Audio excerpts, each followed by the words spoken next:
إن الحمد لله نحمده ونستعينه ونستغفره ونعوذ بالله من شرور أنفسنا وسيئات أعمالنا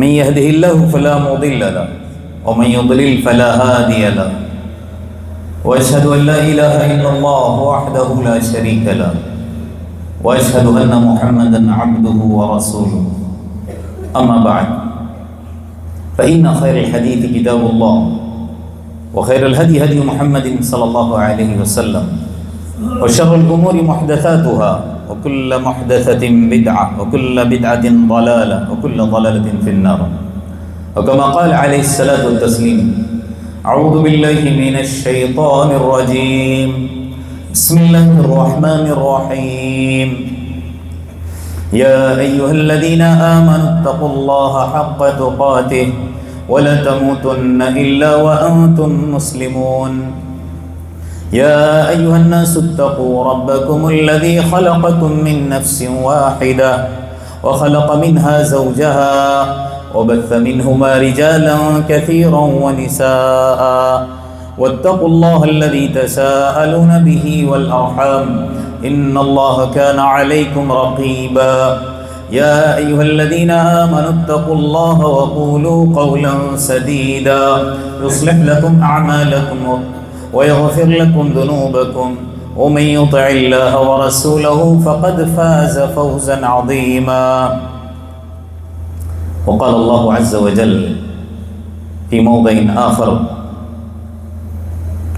يا أيها الذين آمنوا قوا أنفسكم وأهليكم نارا وقودها الناس والحجارة عليها ملائكة غلاظ شداد لا يعصون الله ما أمرهم ويفعلون ما يؤمرون رب اشرح لي صدري ويسر لي أمري واحلل عقدة من لساني يفقهوا قولي رب زدني علما سبحانك لا علم لنا إلا ما علمتنا إنك أنت العليم الحكيم رب يسر ولا تعسر وتمم بالخير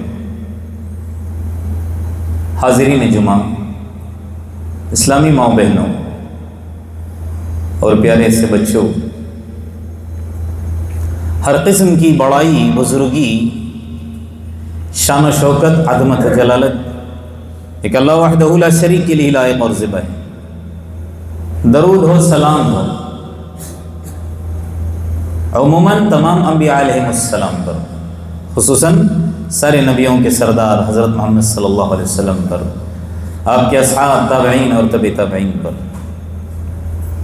اس مختصر سی حمد اور درود کے بعد سورۃ تحریم کی بڑی ہی مشہور آیت، کئی دفعہ اس آیت کی روشنی میں ہمارے سامنے کئی ساری باتیں آ چکی ہیں۔ آج انشاءاللہ اس خطبہ جمعہ کے اندر اس آیت کو عنوان بنا کر جو باتیں آپ کے سامنے رکھنی ہے، عرض کرنی ہے، وہ اپنی اور اپنے گھر والوں اور معاشرے کی اصلاح کے تعلق سے۔ دعا ہے رب العزت سے جتنی باتیں میں عرض کروں، سب سے پہلے ان باتوں پر مجھے عمل پیرا کرے، ساتھ ہی ساتھ اب حضرات کو بھی، آمین یا رب العالمین۔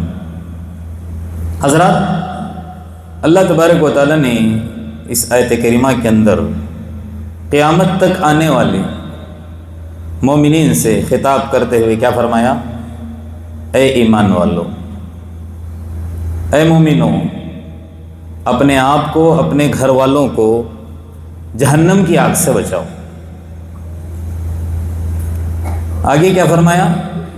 جہنم کی آگ جو جلے گی نا، جس کے لیے جو ایندھن اللہ تبارک و تعالیٰ نے تیار کر رکھا ہے، وہ کیا ہے؟ پتھر ہیں اور انسان ہی ہیں۔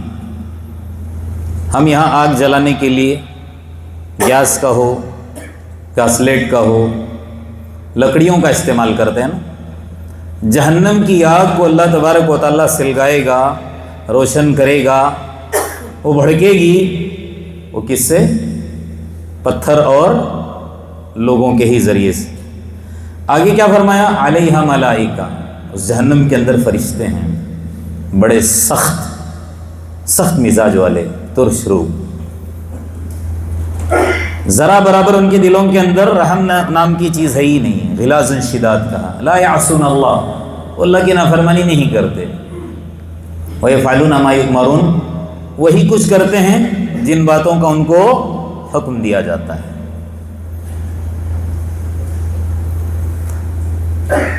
اس آیت کریمہ کے اندر اللہ تبارک و تعالیٰ نے مجھے اور آپ کو، مومنین کو، تا قیامت تک آنے والے سے کیا کہا ہے؟ جہنم کی آگ سے اپنے آپ کو بچانا ہے۔ یعنی اللہ تبارک و تعالیٰ نے مجھ کو اور آپ کو ایک ایم دیا ہے، ایک ہدف دیا ہے۔ وہ کیا ہے؟ یہ جو زندگی تم کو ملی ہے، اسی زندگی کے اندر رہتے ہوئے، زندگی گزارتے ہوئے جہنم کی آگ سے اپنے آپ کو بچا کر جانا ہے۔ اور دوسری جگہ اللہ تبارک و تعالیٰ نے کیا فرمایا؟ فَمَنْ زُحْزِحَ عَنِ النَّارِ وَأُدْخِلَ الْجَنَّةَ فَقَدْ فَازَ۔ یہاں کہا اپنے آپ کو بچاؤ، اور وہاں کیا بتا دیا؟ ٹارگیٹ اسی کو رکھو، جہنم سے اپنے آپ کو بچانے کا۔ اور وہاں کیا کہہ رہا ہے اللہ تبارک و تعالیٰ؟ جہنم سے جو بچا لیا گیا، جنت کے اندر جس کو داخلہ ملا، وہ کیا ہے؟ کامیاب ہے۔ اب یہ کیسے ممکن ہوگا کہ میں اور آپ اپنے آپ کو جہنم کی آگ سے بچائیں؟ شروعات مجھ کو اور آپ کو کہاں سے کرنی ہے؟ اپنی ذات سے۔ اس لیے کیا کہا؟ او انفسکم۔ ایک گھرانے کے اندر سرپرست کون ہوتے ہیں؟ ابا ہوتے ہیں، امی ہوتی ہیں۔ اب ان کی ذمہ داری ہے سب سے پہلے وہ سنوریں، وہ سدھریں، وہ اپنی تربیت کریں، وہ اپنی اصلاح کریں، وہ نیک بنیں، وہ اچھے بنیں، وہ بھلائیوں کو اپنانے والے بنیں۔ ماں باپ اچھے، اولاد اچھی، اولاد اچھی، گھرانہ اچھا، گھرانہ اچھا، خاندان اچھا، خاندان اچھا، سارا سماج بہت بہترین، اعلیٰ، عمدہ، جنت نظیر کہہ سکتے ہیں۔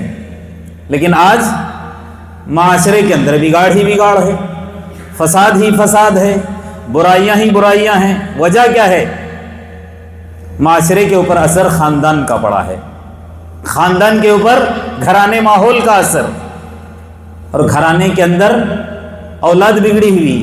اولاد اس لیے بگڑی ہوئی ہے کیونکہ ماں باپ ہی صحیح نہیں ہے، ان کی ہی اصلاح نہیں ہے،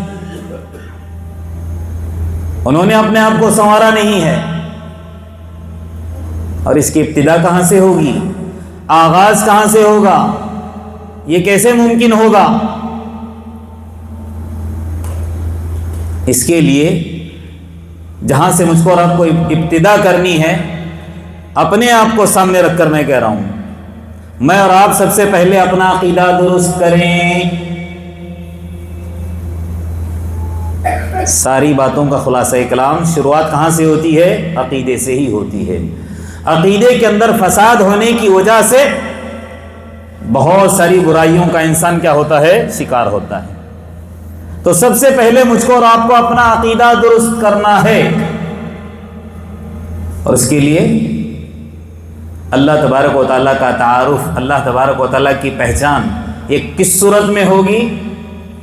جب ہم جانیں گے توحید کیا ہے، اس کی قسمیں کیا ہیں، اس کے تقاضے کیا ہیں، اور توحید کے اپوز، اس کے مخالف شرک کس کو کہتے ہیں، اس کی باریکیاں کیا ہیں، اس کی قسمیں کیا ہیں، شرک اکبر کیا ہے، شرک اصغر کیا ہے، شرک خفی کیا ہے، پوشیدہ شرک کیا ہے، بدعات کیا ہیں، یہ ساری چیزوں کو جاننا بے حد ضروری ہے۔ اسی لیے آپ قرآن کا مطالعہ کرو گے نا، انبیاء ہوں یا اولیاء ہوں، اپنی اولاد کی تربیت، اصلاح، اس کی ابتدا، اس کا آغاز ان لوگوں نے کس سے کیا ہے؟ عقیدے سے کیا ہے۔ لقمان حکیم انہوں نے کیا کہا؟ یا بنی لا تشرک باللہ۔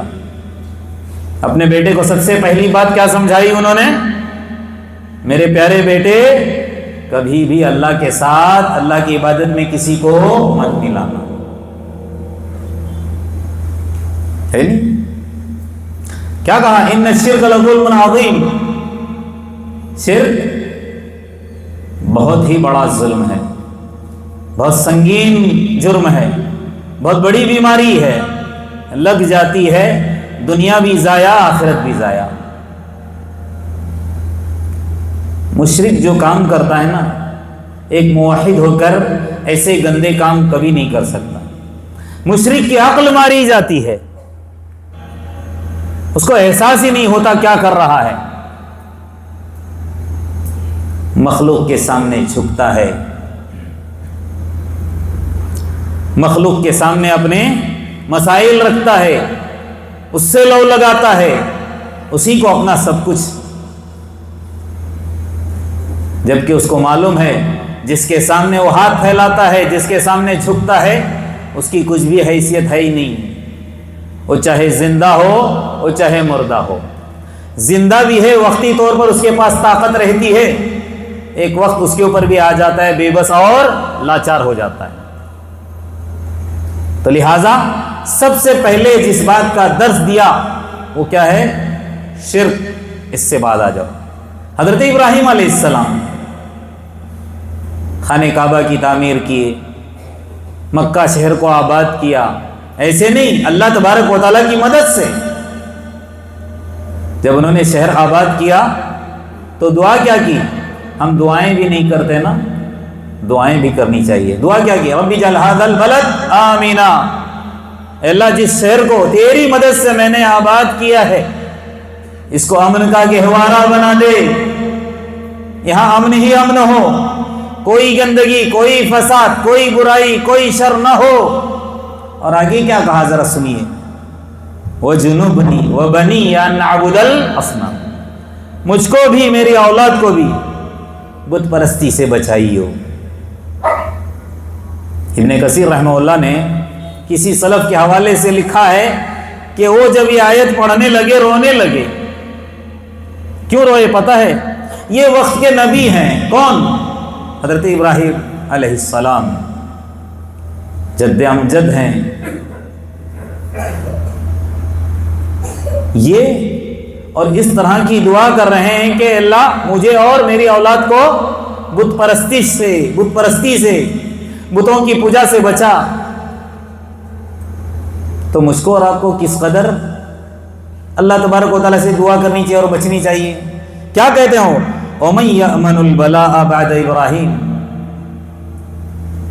ابراہیم علیہ السلام کے بعد یہ جو بلا ہے شرک والی مصیبت سے، کون پھر بے خوف ہو سکتا ہے؟ وہ بے خوف نہیں ہو رہے ہیں، وہ اتنے ڈر رہے ہیں، خوف کھا رہے ہیں، اور اللہ سے دعا کر رہے ہیں کہ اللہ کبھی بھی زندگی کے اندر میں ہوں یا میری اولاد تیری عبادت میں کسی کو شریک نہ کر سکیں۔ بتاؤ مجھ کو اور آپ کو کس قدر اس کے بارے میں الرٹ ہونا چاہیے۔ ہم سوچتے بھی نہیں ہیں، عبادتوں پر عبادتیں کرتے ہی جاتے ہیں۔ کیا اس عبادت کا تعلق اللہ تبارک و تعالیٰ سے ہے؟ کیا اس بات کا اللہ نے حکم دیا ہے؟ کتنے سارے ایسے اعمال کرتے ہیں، کیا نبی کریم صلی اللہ علیہ وسلم نے اس طریقے سے مجھ کو اور آپ کو کر کے بتایا ہے؟ کیا اس کام کا تعلق نبی سے جا کر جڑتا ہے؟ اس کی نسبت اللہ یا رسول کی طرف ہے؟ دیکھتے ہی نہیں ہیں۔ ایام مہینے گزرتے رہتے ہیں، ایام کے ساتھ، مہینوں کے ساتھ، دنوں کے ساتھ ڈھیر ساری عبادتیں، ڈھیر سارے تہوار، ڈھیر سارے جلسے جلوس چل رہی کہ نہیں؟ احساس نہیں ہے۔ تو کہاں سے ابتدا کرنی ہے؟ میرے اور آپ کی اصلاح کرنے کے لیے عقیدے کو درست کرنا، اور اس کے لیے پڑھنا پڑے گا۔ دنیا کو پانے کے لیے دنیا کا نالج حاصل کرتے ہو کہ نہیں؟ اس کے لیے متفکر رہتے ہو کہ نہیں؟ کس قدر فکر! اگر خود لا علم ہے، نہیں ہے، اب فکر ہماری ایسی ہے کہ ہم اپنے بچے کو بنائیں گے، انجینئر بنائیں گے، ڈاکٹر بنائیں گے، بڑی بڑی ڈگریاں دلائیں گے تاکہ خوب دنیا بٹور سکے۔ ہم نے تو کچھ نہیں کیا، کم از کم ہماری اولاد تو کرے۔ لیکن نہ، یہ دنیا کی ساری چیزیں یہی رہ جائیں گی۔ اگر اصلاح کرنی ہے تو کرو اپنے عقیدے کی، اصلاح کرنی ہے تو اپنے اولاد کے عقیدے کی، اپنے اولاد کا اپنا عقیدہ درست کرو۔ اگر شرک اعمال کے اندر ملوث ہو، بدعات کو اپنائے ہوئے چھوڑ دو، اجتناب کرو اس سے، تو سب سے پہلی چیز اس کو اپنانا ہے۔ دوسری چیز کیا ہے؟ اسی لقمان حکیم نے اپنے بیٹے کو دوسری بات جو بتائی وہ کیا ہے؟ نماز کے پابند بنو بیٹے کا، اقیم الصلاۃ کا نا، نماز کو قائم کرو۔ اس لیے اللہ کے رسول صلی اللہ علیہ وسلم نے حدیث کے اندر کیا فرمایا؟ مروا اولادکم، اپنے بچوں کو حکم دو، ہم ابناء 7 سنین، جب وہ 7 سال کے ہوں۔ 7 سال سے پہلے میں نہیں کہتا کہ ان کو نماز مت پڑھاؤ، یہ تو 7 سال جو عمر آتی ہے نا، تھوڑی بہت تمیز آ جاتی ہے بچوں کے پاس، مکمل نہیں، تھوڑی سی تمیز آ جاتی ہے کہ یہ میرا دوست ہے یا دشمن ہے، یہ میرا بھلا چاہتا ہے یا برا چاہتا ہے۔ اتنا 7 سال کی عمر میں بچوں کو سینس آ جاتا ہے، یہ میٹھا ہے، یہ کھٹا ہے، یہ آگ ہے، یہ پانی ہے، یہ سب پہچان کب لیتا ہے؟ جب 7 سال کا ہوتا ہے۔ اس لیے آج کے محققین نے کیا کہا پتہ ہے؟ اللہ کے رسول صلی اللہ علیہ وسلم نے کہا کہ 7 سال کی عمر میں بچوں کو نماز کے عادی بناؤ، ان کو حکم دو۔ اس لیے اسکولوں کے اندر 7 سال کی عمر میں داخلہ دلاؤ۔ چھوٹی سی عمر میں جا کر آپ اسکولوں میں داخل کرتے ہو، ڈھیر سارا ان کے اوپر بوجھ لادتے ہو، کچھ نہیں سمجھ پاتے۔ یہ آج کل کے محققین بتا رہے ہیں تحقیق کر کے، 7 سال کی عمر میں سینس آ جاتا ہے، سمجھنے کی کوشش کریں گے ہو، ورنہ اس سے پہلے آپ داخلہ دو گے فائدہ نہیں۔ میں نہیں کہتا مت داخلہ دلاؤ، داخلہ دلاؤ، لیکن وہاں سے پہلے ماں کی گود بچوں کا سب سے پہلا مدرسہ ہوتا ہے۔ بچوں کو یہاں اپنے گھروں کے اندر تعلیم دو، کس بات کی؟ اللہ کون، نبی کون، اللہ کی عظمت، اللہ کی شان اس بچے کے سامنے بیان کرو۔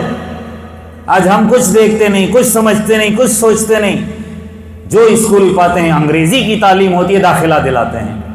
کل یا پرسوں ایک کلپ دیکھا واٹس ایپ کے اندر، بچوں کو کرسچن کے اسکول کے اندر صلیب کے اوپر مورتی بنی ہوئی ہے، اس کو بوسہ دینے کے لیے کہہ رہے ہیں۔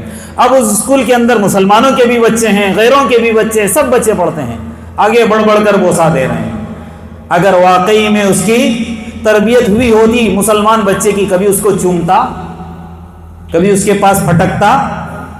یہ تو میں ایک مثال دے رہا ہوں، نہ جانے ہمارے بچے کیا کیا کرتے ہوں گے غیروں کے اسکولوں میں جا کر، اس کا نمسکار، اس کا نمسکار، اس کو جھکنا، اس کو جھکنا۔ اگر صحیح تربیت ہوگی کبھی بھی ہمارے بچے غلط کام نہیں کریں گے۔ تو الغرض بات پھر اوپر جا رہی ہے۔ دوسری جو بات جو میں بتانا چاہ رہا ہوں اصلاح کے تعلق سے، عقیدہ درست ہونے کے بعد نماز کے عادی بناؤ۔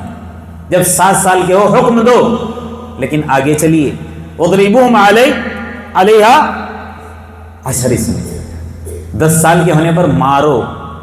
اسلام کے اندر کبھی بھی، اور چاہے بچے ہوں، چاہے بڑے ہوں، چاہے بوڑھے ہوں، چاہے عورتیں ہوں، ہاتھ اٹھانے سے منع کیا ہے، کبھی اجازت نہیں دیتا۔ تادیب ضربی کا حکم یہاں پر اگر ہے تو وہ کہاں؟ اگر بچہ آپ کا نماز کے معاملے میں سستی کرتا ہے، مارو۔ ایسی مارنے کہ بالکل چلا ہی چلا جائے، ایسا نہیں۔ بعض لوگ حیوانیت والی مار مارتے ہیں، ایسا نہیں، ہلکی سی مار مارنا ہے، تادیب ضربی والی، تاکہ ادب ہو، اس کو معلوم ہو اور سمجھاؤ۔ دوسری چیز کے معاملے میں اسلام نے کبھی بھی بچوں کو مارنے کے لیے نہیں کہا، لیکن اس معاملے میں اسلام نے حکم دیا ہے کہ اگر بچہ سستی کرتا ہے نماز کے معاملے میں کیا کرنا ہے؟ اس کو مارنا ہے۔ اضربوہم علیہم ابناء 10 سنین۔ اس کے ساتھ بچوں کو اخلاق سکھاؤ، بچوں کو اخلاق سکھاؤ۔ وہ کیسے؟ سچ بولنا سکھاؤ، جھوٹ کیا ہے، اس کی خباثت کیا ہے، اس کی خرابی کیا ہے بتاؤ، وعدہ نبھانا،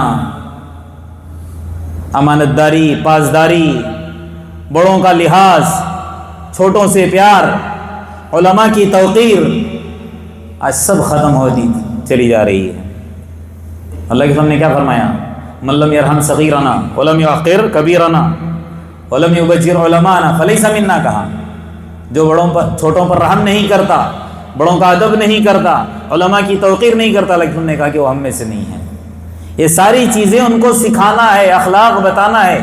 وجہ کیا ہے؟ کیوں سکھانا ہے یہ ساری چیزیں؟ وجہ یہ ہے کہ جس معاشرے کے اندر میں اور آپ پنپ رہے ہیں نا، پروان چڑھ رہے ہیں، رہ رہے ہیں، ہر جگہ برائی ہی برائی ہے، فحاشی ہی فحاشی ہے، گندگیاں ہی گندگیاں ہیں۔ بازار جاؤ،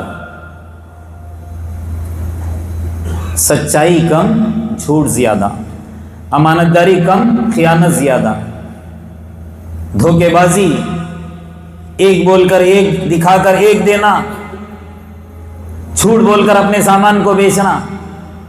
ایسے ماحول کے اندر اپنے آپ کو صحیح رکھنا یہ کمال کی بات ہے۔ سارے بزرگوں کے بیچ میں رہ کر اگر کوئی بزرگ بنتا ہے یہ کمال نہیں ہے، بروں کے بیچ میں رہ کر اچھا بننا ہے اور اپنے رنگ میں ان کو رنگنا ہے۔ اسی لیے اپنے بچوں کو ہو یا اپنے ساتھ اٹھنے بیٹھنے والوں کو، اللہ کے رسول صلی اللہ علیہ وسلم کے پاکیزہ اخلاق، ان کی سیرت بتاؤ، ان کے سامنے پیش کرو۔ کیونکہ برائیاں دیکھیے اگر آتی ہے نا تو اس کی ابتدا خیالات سے ہوتی ہے۔ انسان برائی کرنے سے پہلے خیال آتا ہے، پھر ارادہ بنتا ہے، پھر عمل کر بیٹھتا ہے۔ اب برا ماحول ہے، برائی کرتا دیکھ رہا ہے انسان تو اس کے دل میں بھی خیال آتا ہے، چلیے فلانے کر رہے ہیں، میں کیوں نہ کروں؟ پھر پکا ارادہ کر لیتا ہے، وہ چیز کر بیٹھتا ہے۔ بعد میں احساس ہوتا ہے اس نے کیا اس لیے میں نے کیا، وہ پھنسا نہیں، یہ خود پھنس جاتا ہے۔ اور یہ خیالات یہ شیطان ڈالتا ہے، اسی کو قرآن نے وسوسے سے تعبیر کیا۔ آدم علیہ السلام ہم سب کے ابا دادا جو بھی کہیں، جنت کے اندر ہماری امی کے ساتھ مطمئن اطمینان والی زندگی گزار رہے تھے۔ شیطان نے کیا گیم کھیلا تھا؟ فوسوس الیہ الشیطان، دل کے اندر خیال ڈالا۔ کیا خیال ڈالا؟ یا آدم هل ادلک علی شجرۃ الخلد وملک لا یبلی، کیا ایسا درخت نہ بتا دوں جس کا پھل کھاؤ گے تو ہمیشہ ہمیشہ یہاں رہو گے، ایسا ملک ملے گا جو پھر ختم ہونے والا نہیں ہے، ایسی بادشاہت ملے گی۔ جبکہ اللہ تبارک و تعالیٰ نے روکا تھا نا، اللہ تبارک و تعالیٰ نے کہا تھا اس پیڑ کے پاس مت جانا، لیکن اس نے خیال کو ارادے کو عملی جامہ پہنا دیا۔ بدلے میں ہوا کیا؟ دونوں جنت سے باہر کر دیے گئے۔ تو اگر میرے اور آپ کے دل کے اندر کوئی بھی گندا خیال آتا ہے، کوئی بھی برا وسوسہ آتا ہے، تو اس کو نکالنے کا بھی، ختم کرنے کا بھی طریقہ کار مجھ کو اور آپ کو بتا دیا گیا ہے۔ استغفار پڑھیے گندا خیال آتے ہی، یا سب سے بہترین آیت اعوذ باللہ من الشیطان الرجیم، اس سے بڑھ کر ہے سورہ ناس پڑھیے، اس کے اندر یہی ہے نا، قل اعوذ برب الناس ملک الناس الہ الناس من شر الوسواس الخناس الذی یوسوس فی صدور الناس من الجنۃ، پڑھیے سب۔ ہوگا کیا؟ خیالات جاتے رہیں گے، کبھی بھی خیال آئے اس کو ارادے میں تبدیل ہونے مت دینا، وہیں اس کو ختم کر دیجیے۔ اور برائیوں کی کچھ جڑیں بھی ہیں دوستو، یہ تھوڑی سی باتیں ہیں، انشاءاللہ بیان کر کے اپنی بات ختم کروں گا۔ وقت اتنی تیزی سے گزر جاتا ہے کہ جو باتیں میں لے کے آتا ہوں وہی رہ جاتی ہیں۔ تو برائیوں کی کچھ جڑیں ہیں، اس کی بھی جانکاری حاصل کرنا ضروری ہے۔ ساری برائیوں کی جڑ ہے نا ام الخبائث، وہ نشے کی لت ہے۔ اور نشہ آج کل افسوس ہوتا ہے، چھوٹے چھوٹے عمر والے بچے ڈرگس کے شکار ہیں، نشہ کرتے ہیں۔ جب عادی بن جاتے ہیں نا، وہ چیز نہ ملنے کی وجہ سے ایسی سڑی سڑی چیزیں کھاتے ہیں اور عقل معوف ہو کر ادھر ادھر پڑے رہتے ہیں۔ بہت خطرناک چیز ہے دوستو۔ خالی ام الخبائث نہیں کہا گیا، ایک واقعہ آپ کو میں بتاتا ہوں تاکہ یہ جو جڑ ہے نا ساری فسادوں کی، برائی کی، اس سے باز آنا ہے اور اوروں کو بھی روکنا ہے۔ نشہ کتنی خطرناک چیز ہے ذرا سنیے۔ نسائی کی روایت ہے سابقہ امتوں کے اندر یا بنی اسرائیل، اس کے اندر ایک اللہ والے تھے عابد، ان کے اوپر ایک فاحشہ عورت کا دل آ گیا، فریفتہ ہو گئی، ان کے اوپر دل آ گیا۔ اب وہ ان کو پانا چاہتی تھی، حاصل کرنا چاہتی تھی، کسی طرح سے بہلا پسلا کر ورغلا کر لوگوں کے ذریعے سے اپنے گھر ان کو لے کے آئی، ان سے وہ منہ کالا کرنا چاہتی تھی۔ گھر میں جیسے وہ اللہ والے پہنچے کہ واڑ بند کر دیا، دروازے بند کر دیے، اور پھر جب وہ اندر پہنچنے کے بعد 3 باتیں ان کے سامنے رکھی، ذرا دھیان سے سنیے۔ اب اندر آ گئے ہو، باہر جانے نہیں دوں گی جب تک 3 میں سے کسی ایک کو نہ کر گزرو گے۔ 3 آپشن ہے تمہارے پاس، ایک شراب رکھی ہوئی تھی، اس کو پینا ہے، دوسرے میرے ساتھ منہ کالا کرنا ہے، تیسرے چھوٹا سا بچہ تھا، اس کا قتل کرنا ہے۔ اب ان کا معاملہ کیا ہوا؟ مرتا نہ کیا کرتا، باہر تو نہیں جا سکتے تھے، اگر چلے جائیں گے تو بھی کسی طرح سے اس سے لڑ جھگڑ کر بدنام ہو ہی جائیں گے۔ کچھ نہ کرنے پر بھی یہ ساری بستی کے اندر چلا چلا کر اعلان کرے گی انہوں نے میرے ساتھ منہ کالا کیا، ایسا کیا ویسا کیا۔ اب 3 باتیں ان کے سامنے رکھی گئی تھی نا، تو تینوں میں سے ہلکا کون سا وہ سوچنے لگے۔ ان کو لگا قتل کرنا بہت بڑا جرم ہے، اس کے ساتھ منہ کالا زنا یہ بھی بہت خطرناک ہے، سنگین جرم، چلیے شراب کی ایک گھونٹ ہی پی لیتا ہوں، ہو سکتا ہے یہ تینوں گناہوں کے اندر چھوٹا گناہ ہوگا۔ لیکن میں یہ بتانا چاہتا ہوں یہ ام الخبائث ہے، ساری جتنی بھی خبیث بیماریاں ہیں نا، گناہیں ہیں، ساری گناہوں کی جڑ ہے، یہ آپ کو میں بتانا چاہتا ہوں۔ جب آدمی نشہ کرتا ہے زانی بھی بنتا ہے، ڈکیت بھی بنتا ہے، چور بھی بنتا ہے، قاتل بھی بنتا ہے، سب کچھ کر گزرتا ہے۔ تو انہوں نے ایک گھونٹ پی لیا، نشہ ہو گیا، چڑھ گیا، اس عورت کے ساتھ منہ کالا کیا، بچہ تھا اس کا بھی قتل کر دیا۔ شراب نہ پیتے منہ کالا نہ کرتے، شراب نہ پیتے تو اور اس بچے کا قتل بھی نہ کرتے۔ تو الغرض یہ جو بہت بڑی جڑ ہے برائی کی، اس سے باز آنا، اس سے دور، اس سے پرہیز، خود بھی اپنے معاشرے کو بھی اس سے پاک کرنے کی کوشش کرنا۔ اور میں نے کہا نا یہ معاملہ کہاں سے ہوگا؟ گھروں سے ہوگا۔ بڑے اچھے ہوں گے، اولاد اچھی ہوگی، گھرانہ اچھا ہوگا، خاندان اچھا ہوگا، معاشرہ آٹومیٹکلی کیا ہو جائے گا؟ اچھا ہو جائے گا۔ ہر گھرانے خوبصورت، تب تو سارا معاشرہ بہترین ہی بنے گا نا۔ آج یہاں پر بے-حیائی اس قدر پھیلی ہوئی ہے، بچوں کو قریب لے کر، ایک وقت تھا بڑے بڑے ٹیلی ویژن پہ، اب وہ ٹیلی ویژن ختم ہو گئے، چھوٹے چھوٹے ٹیلی ویژن اب لیتے ہیں، بچوں کو گود میں بٹھا کر خود بھی مزے لے لے کر دیکھتے رہتے ہیں اور بچوں کو بھی دکھاتے ہیں، آجا آجا بڑی کامیڈی ہے، بڑی پیار کی، دیکھ لو، خود بھی ہنستے ہیں، بچوں کو ہنساتے ہیں، شیئر بھی کرتے رہتے ہیں۔ افسوس ہوتا ہے، شیئر ہی کرنا ہے، ایک دوسرے کو بتانا ہی ہے، حق بتاؤ، برائی سے روکو، بھلائی کیا ہے وہ بتاؤ، وہ شیئر کرو، بچوں کو قریب بٹھا کر اللہ کا تعارف کراؤ، نبی کی رسالت سمجھاؤ۔ لیکن افسوس ہوتا ہے سب ہیں اس کے اندر ملوث، پڑھے لکھے بے پڑھے سب ہیں، بچنے کی ضرورت ہے، بہت زیادہ اس سے باز آنے کی ضرورت ہے۔ اس لیے میں نے کہا نا ایک جڑ وہ ہے نشہ، دوسری جڑ بے حیائی۔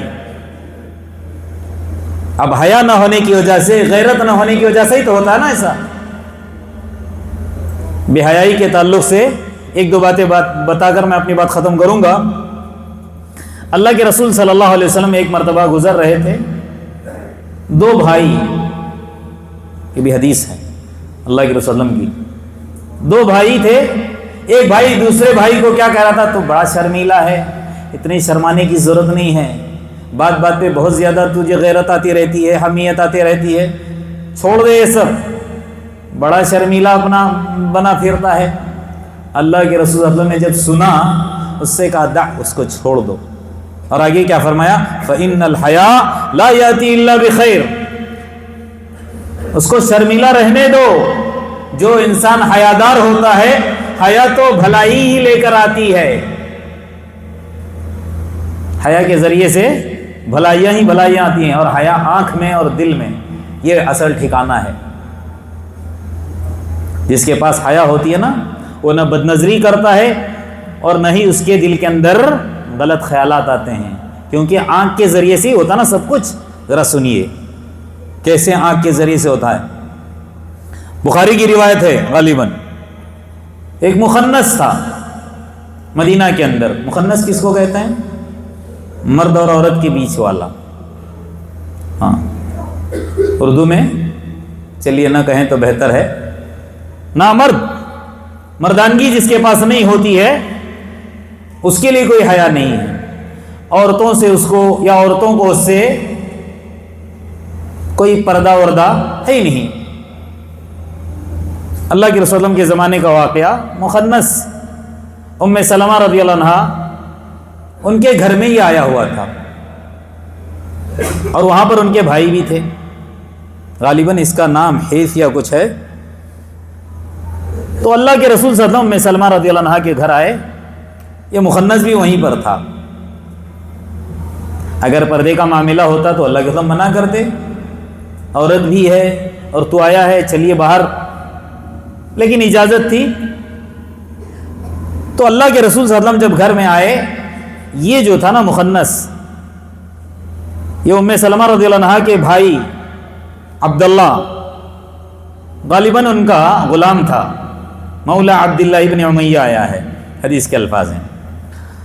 تو یہ ان کے پاس بیٹھ کر بات کر رہا ہے، جو بات اللہ کے رسول صلی اللہ علیہ وسلم کے کانوں سے ٹکراتی ہے۔ میں بے حیائی کے تعلق سے بتا رہا ہوں، اللہ کے رسول صلی اللہ علیہ وسلم کے نزدیک بے حیائی کس قدر مبغوض اور کیسے نفرت کرتے تھے اللہ کے رسول اور کس قدر غصہ آتا تھا، وہ ذرا سنیے۔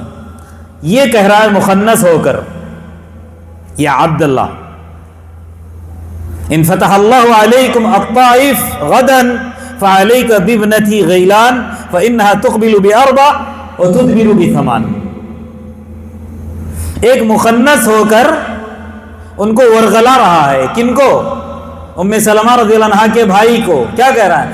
اگر اللہ تبارک و تعالی کل کو طائف تمہارے لیے فتح کر دے، میں نے دیکھا وہاں پر ایک عورت ہے غیلان کی بیٹی،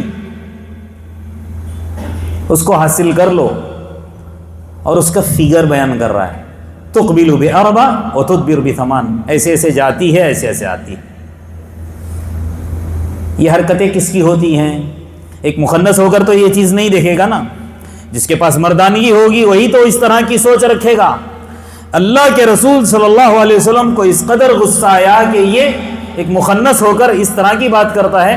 ساری عورتوں کو مدینہ کی کہا کہ آج سے اس کو پردہ کرو، اور یہ بالکل نہیں رہے گا، شہر بدر کر دیا اس کو، مدینہ سے باہر پھینک دیا اٹھا کر۔ آج کے بعد یہ مخنث کسی کے گھر نہیں جائے گا۔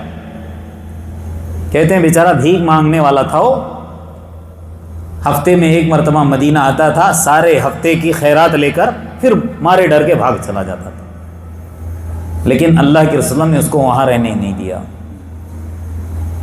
یعنی بے حیائی اس قدر اللہ کے رسول صلی اللہ علیہ وسلم کے نزدیک کیا تھی؟ مبغوض تھی، اس قدر اللہ کے رسول نفرت کرتے تھے کہ نہ، وہ چیز پسند ہی نہیں تھی۔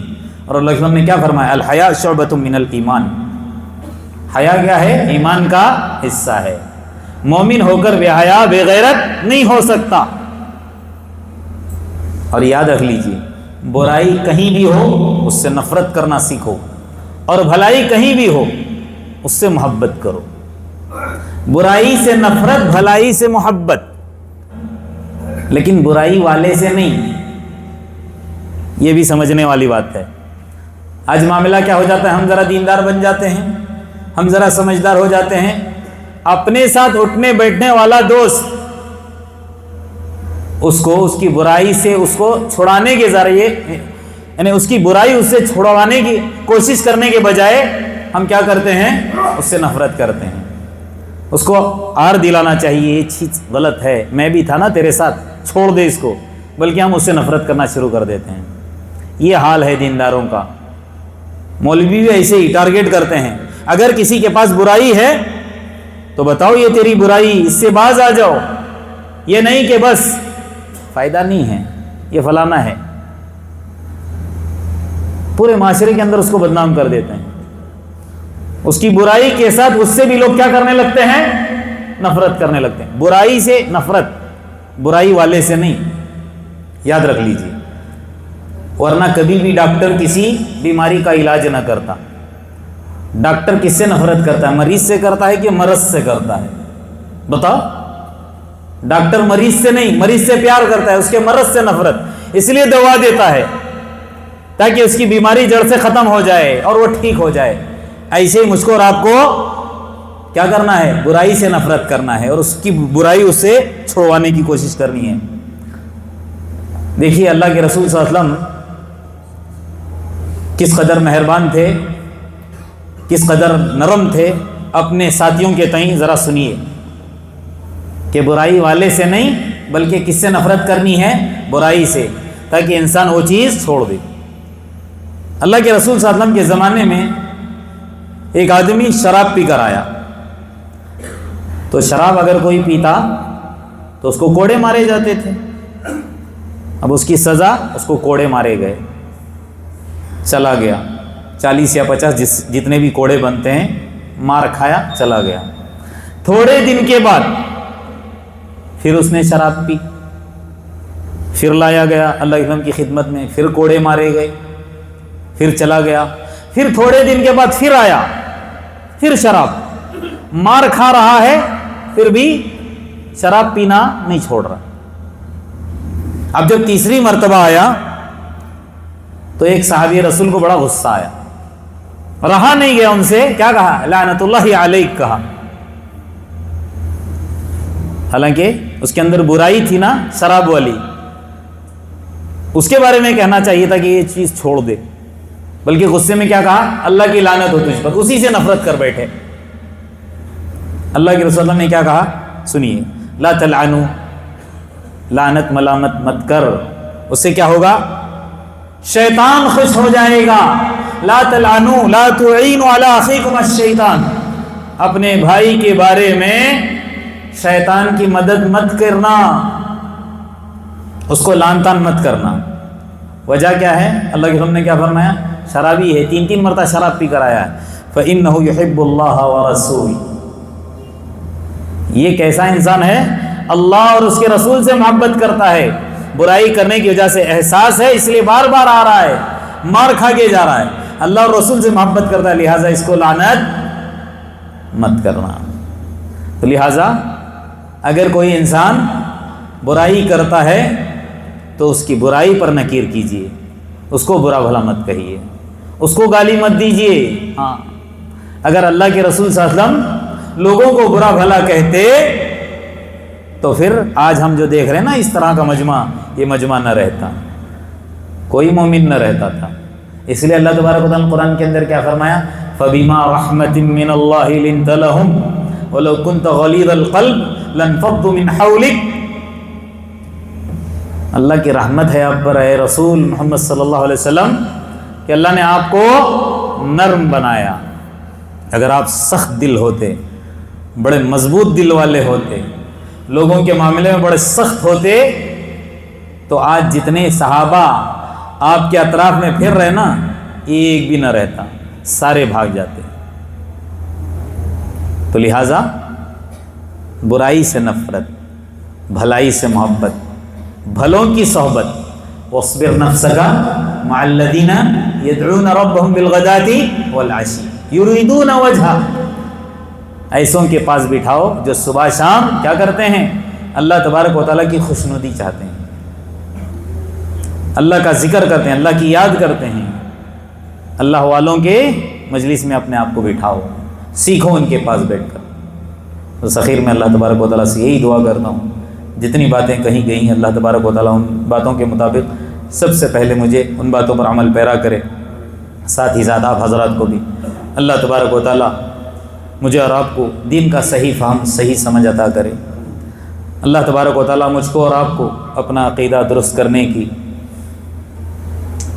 اپنے اولاد کی صحیح تربیت کرنے کی، بھلائی کو اپنانے کی اور برائی سے باز آنے کی توفیق عطا فرمائیں۔ اگر ہم لوگوں نے جان بوجھ کر ہو یا انجانے میں کوئی بھی گناہ کیا ہے، اللہ تبارک و تعالیٰ ان سارے گناہوں کو بخش دے، معاف کر دے۔ اللہ تبارک و تعالیٰ مجھ کو اور آپ کو ذریعہ بہانہ بنا کر عالم اسلام کی ہدایت کے فیصلے فرمائیں۔ ہم میں جتنے بھی پریشان حال ہیں، اللہ تبارک و تعالیٰ ساروں کی پریشانیوں کو دور کرے، خصوصاً اللہ تبارک و تعالیٰ فلسطین کے مسلمانوں پر رحم کرے، ان کی مدد کرے، اوپر سے نیچے سے ہر طرف سے اللہ تبارک و تعالیٰ ان کی مدد کرے، ان کے کھانے پینے کا انتظام کرے۔ اللہ تبارک و تعالیٰ جتنے ان کی اس دنیا سے رخصت ہوئے ہیں سب کی مغفرت کرے، جنت الفردوس کے اندر ان کو ٹھکانہ نصیب کرے، میرے اور آپ کے ایمان کے اندر تقویت عطا کرے، ایمان کی کمزوری کو دور کرے، جتنے بھی مقروضین ہیں ان کے قرضوں کی غیب سے ادائیگی کی شکل صورتیں پیدا کریں، جو ناجائز مقدمات کے اندر پھنسے ہوئے ہیں اللہ تبارک و تعالیٰ غیب سے ان کی خلاصی کے فیصلے فرمائیں۔ آمین وآخر دعوانا الحمدللہ رب العالمین۔ بارک اللہ لی ولکم فی القرآن العظیم ونفعنی وإیاکم بما فیہ من الآیات والذکر الحکیم۔ اقول قولی ھذا واستغفر اللہ لی ولکم ولسائر المسلمین من کل ذنب فاستغفروہ انہ هو الغفور الرحیم۔